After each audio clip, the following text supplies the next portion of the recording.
they were human last night. They weren't superheroes last night. They were human. And I think seeing that and watching that battle, them fight through not having those superpowers to enhance their play really made it seem more substance and value worth. Think about 6 games, though, of that, right? You use up all that energy and that stress over 6 games. Everything that's gone on from leaving the bubble, not leaving the bubble, but basically boycotting, then trying to figure out where the season is going to go, playing your hearts out, coming back from 3-1. By the time you get to the 7th game, you have no legs. I mean, they was missing easy layups at the cup. You tell me you're a basketball player. Is that legs? That's all legs. That's finish. You got to finish. Easy jumpers that you may have hit in game 5, 3, 4, 5, it's difficult to hit in 7 because it's heavy on you. And Key, the best part about the whole game for me was the post-game presser where Jamal Murray was talking to Scott Van Pelt. And Scott Van Pelt alluded to, hey, quick turnaround. You guys play the Clippers on Thursday. And he was like, wait, you mean tomorrow?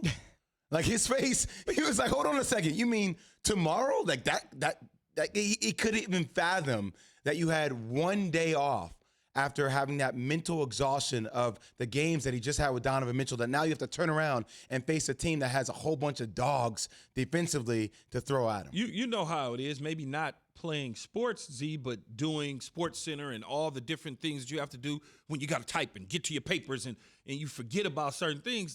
That's what was going on last night. When he sat up there and he talked to Van Pelt, he's thinking, I got out of here alive. Now survive in advance. I'm gonna play again next week. And it's like, okay, so I'm gonna lay down, I'm gonna get 5 hours of sleep, I'm gonna have to wake up for meetings the next day, then I'm gonna have to get prepared to play a game on Thursday. We're gonna hear from Jamal Murray with Scott Van Pelt on one other thing coming up in just a second, but a couple points of context. The Jazz were up 3-1, as Key mentioned. They were also up 15 points in Game 5.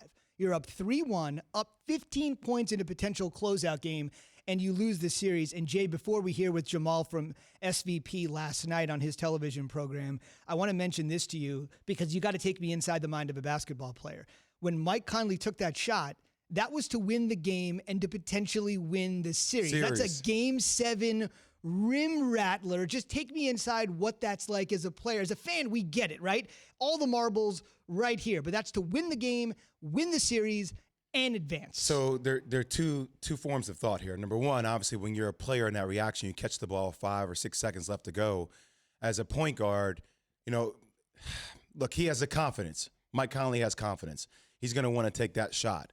As a fan watching the game, though, the other form of thought is that in that moment, as a point guard, there's this old saying in basketball, play fast, think slow. That's what you're supposed to do as a point guard. So as a fan watching the game, seeing Donovan Mitchell at the bottom right-hand corner of the screen, seeing him with his arms wide up saying, I'm wide open, knowing the shots that Donovan Mitchell has taken in these series and the shots that he has made, being a prolific scorer, I feel for Mike Conley because I know as a player you rush and you have to get that shot up.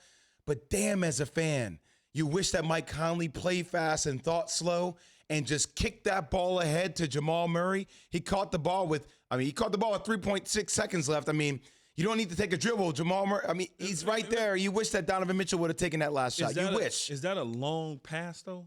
From one side of the court to the next? Is that going to get over there with the time on the clock? Look, it would have been really, really tight. It would have been really, really tight. But one of the things that you love about when you think about big-time point guards, and I throw LeBron James in the big-time point guard scheme, okay?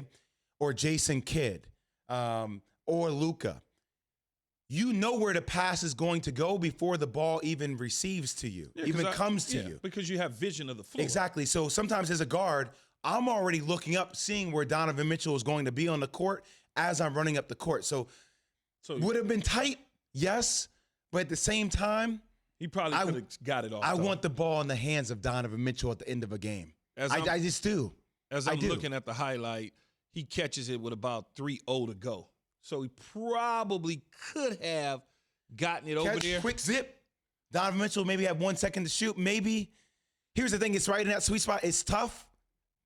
But like I said, when you in that situation like that and that clock is going, it's a panic And it happens in football a lot, too, at the end of games where guys are like, get out of bounds, slide, slide, slide. The clock is in your head, and it's like, I've got to put myself in a situation many times. And I'm sure they practice situational basketball, right? I'm sure that they're practicing situational things, but until it actually happens, Key, it's rough. I'm with you. And look, today's hump day is a tough day. I was up late last night watching the game, but I just got re-energized right now. Watching that highlight, he takes 2 dribbles. He catches the ball, 1 dribble, another dribble. Now, he got a great look. But imagine if you don't take 2 dribbles. You catch, ball goes into your hands, you kick ahead to Donovan Mitchell. It's a 3 with Mason Plumlee closing out. You played the position. I didn't. I was like a failed shooter. But don't you have to gather yourself, though? That dribble allows you to gather. They pass it to him. You have to gather yourself to be able to pass it to Donovan Mitchell, right? But see, if I'm running up the left-hand side, as I look up, if I'm looking for Donovan Mitchell and I see Rudy Gobert, if my hand's up, you could say that, yeah, but I've also seen a lot of players catch. I've seen LeBron James do this. Now, granted, it's LeBron James. Chest pass. Right? But catch, and as soon as you catch one step, as you in your stride, boom, deliver that thing on the string.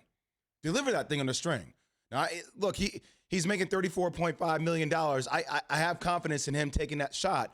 But at the same time, I may have more confidence in Donovan Mitchell taking that shot, especially to win a game and to win Game 7. Thanks for watching ESPN on YouTube. For live streaming sports and premium content, subscribe to ESPN+.